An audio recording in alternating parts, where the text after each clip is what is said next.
Meanwhile, we have some horrific news coming out of the Gaza Strip. We can put this up on the screen.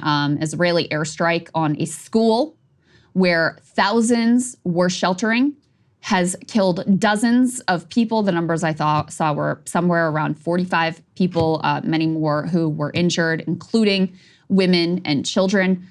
This comes in the context of course, just massive annihilation of the Gaza Strip and also these ongoing ceasefire talks. We don't know where things stand with all of that after Biden gave his speech and tried to apply some rhetorical pressure, at least to the Israelis and to Hamas as well, to come to some sort of a ceasefire deal. Very unclear where all of that stands.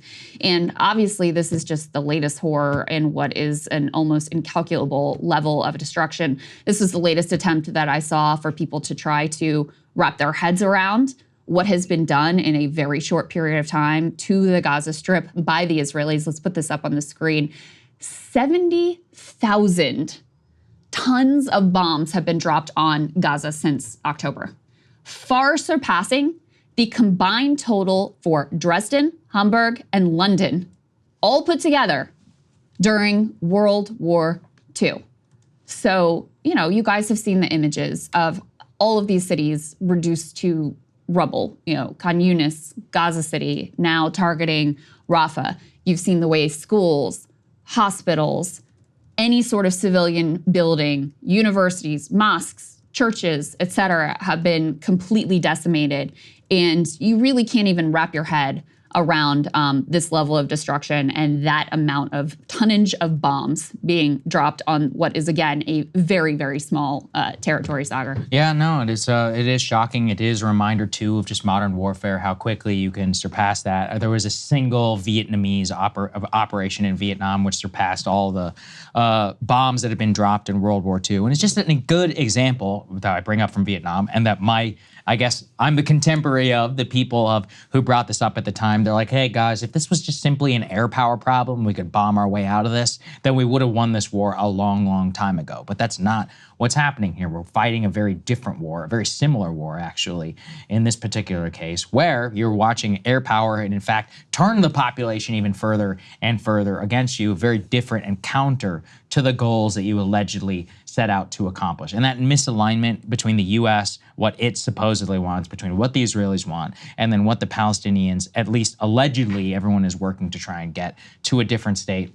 That's what's causing both a tremendous amount of death and some bad strategy. So put it all together on top of some of the domestic stuff that's going on in Israel, and things are not trending in a good direction. Let's talk about some of that domestic stuff. So we can put this up on the screen. You had a huge number of right-wing Jewish Israelis who were marauding through the Old City in Jerusalem for the Muslim quarter in particular. And as part of that, and this is sort of an annual affair, it's called Flag Day. I'll get into some of the specifics in a moment. But as part of that, and this is what's really significant, Israeli cabinet minister Ben-Gvir has said it's his policy to let Jews pray on the Temple Mount. You have a very significant religious site that is significant both to Jews and to Muslims. For Muslims, it's the Al-Aqsa Mosque. For Jews, they call it the Temple. There's the Temple Mount. And an apparent breach of the long-standing status quo, he said that it is his policy, and again, this is a government cabinet minister who has power over such things, to allow Jewish prayer at that contested Jerusalem holy site. He said, and I quote, "I am also happy that Jews went up to the Temple Mount and prayed there today. It is very important. My policy is very clear on this matter. Jews can be anywhere in Jerusalem, pray anywhere. Asa prayers are not conducted only informally in a whisper." Ben-Gvir said, no, no, no. No one whispered. Jews prayed on the Temple Mount. That's the ministerial position, and Jews pray on the Temple Mount, and that is a good thing. So that is an extraordinary provocation. He also talked about how this is meant to intentionally be a provocation. He said that Muslims hang pictures of the Temple Mount and pictures of Jerusalem, and we tell them our Jerusalem, our Nablus Gate, our Temple Mount. Today, according to my policy, Jews entered the Old City freely, and on the Temple Mount, Jews prayed freely. We say in the simplest way, it's ours, okay? He also went to this parade, which again, I said it's an annual affair of sort of Jewish right-wing Israelis. A lot of settlers are involved, incredibly provocative. There were numerous assaults. There were chants by many of the individuals there of death to Arabs and other genocidal eliminationist chants as part of this quote-unquote parade. We can put Ben-Gvir up on the screen. So here he is at this parade, at this march, where he says, Jerusalem is ours. Damascus Gate is ours. The Temple Mount is ours. Today, in accordance with my policy, Jews prayed freely on the Temple Mount. We say in the simplest way, it's ours. We also have, let's put this next piece up on the screen. We have some of the images from these, sort of marauding bands going through the streets. You can see what the scene was. Here we have Ben-Gvir. Again, this is more imagery of him.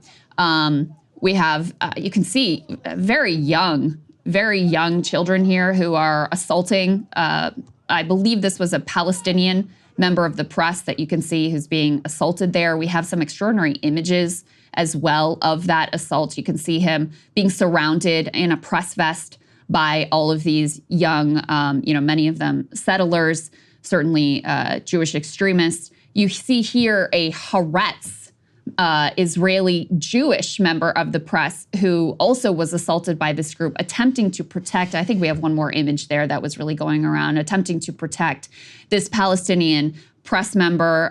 You had all sorts of reports of hateful chants, like I said, death to Arabs, may their villages burn, I think was another one of them. You had various assaults. You had them going into Palestinian shops, and you had the police clearing any Palestinians from the area because they, couldn't or wouldn't protect them and, forcing them out of their own shops, et cetera. So that was what was going on yesterday in Yeah, I mean, the Jerusalem. reason why this stuff is so important, I know it seems tedious. Remember that the entire Second Intifada was sparked by Ariel Sharon visiting the Temple Mount. I mean, this is why it's kind of crazy that we even got to the point where there's barely even notes a mention in the U.S. press. The visit to the Temple Mount in, September of 2000 was basically the beginning of the collapse of Oslo, of the Middle East Peace Summit, and the Second Intifada. And the stated purpose at the time, by the way, Ariel Sharon was the head of the Likud party. He said, assert the right of all Israelis to visit the Temple Mount. This sets off like a whole Palestinian condemnation. Things develop into riots. It's a huge, very important event in the history of so-called peace activists because it basically broke a lot of the peace consensus on the Palestinian, on the Israeli side. There were suicide bombings, there were riots. It led to the modern, basically establishment of the Likud party. So for them to just continue doing this is also both a shove in the face of anybody who still even tries to pretend to be a part of the peace movement, but just shows how far things have moved in a different direction. Yeah. At the same time, there's a real risk of continued escalation, especially with regard to Lebanon and Hezbollah. Let's put this up on the screen. Israeli leaders have threatened to take, quote unquote, more intense action against Hezbollah after an escalation in cross-border fire, increasing tensions and the prospect of all-out war with the Lebanese militant group. You'll recall northern Israel has largely been evacuated since October 7th. So you have quite a number of Israelis who have been evacuated from that area. You've had this cross-border fire ongoing. And Netanyahu commented, he said yesterday, the earth was on fire here, but it was also on fire in Lebanon. Whoever thinks that they can hurt us and that we will sit idly by is making a big mistake. We are prepared for very intense action in the north. One way or another, we will restore security to the north. So, Saagar, there have been all kinds of threats towards Lebanon. Previously, we also have new reports once again of more Israeli use of white phosphorus being dropped directly on residential areas. That is in direct contradiction of international law. So yet another war crime being documented by human rights organizations that are on the ground. And, one possibility here, if there is enough pressure applied, that there's some sort of even a temporary ceasefire in terms of Gaza, you could see this escalation occurring as a way, again, for Bibi to continue to justify his grip on power and his avoidance, too, of the criminal charges that could possibly land him in prison once the war is over. This could be another avenue for him to claim some sort of victory over what has, by all accounts, been really a complete failure for the Israeli government and the Israeli military in terms of their offensive in Gaza. Yeah, this is what they want. They want to continue this. The only question is whether the actual world can constrain it. That's it. I mean, we have no idea whether we're going to be able to. We've successfully done so far. I would say that's maybe one piece of successful diplomacy, but clearly they want the action. And Hezbollah, too, has not been afraid, to hit back. There's been several IDF soldiers who've been killed in cross-border fires. I don't know if you saw some of the images of northern Israel were crazy a couple of days ago, which showed the bombs, the white phosphorus, the hills were all on fire. Both sides are rearing and ready to go. So this could easily be a major expansion and would be 10 times more deadly than anything we've seen in Gaza for the Israelis. They should be afraid. Yeah, and we should be really, I mean, this is directly tied, like Hezbollah didn't have anything to do with October 7th. By according to the Israelis, not us. Like that's what even Israel says. Yeah, exactly. Yeah, like, I mean, everyone is unanimous in that. No one is even arguing that that is the case. And so the action with regard to Hezbollah is directly tied to what Israel is doing in Gaza Strip. Hezbollah feels, that they need to show that they are defending the Palestinian people. So you really don't have a resolution to that conflagration, which could potentially escalate in a very damaging way for both Israeli and Lebanese civilians.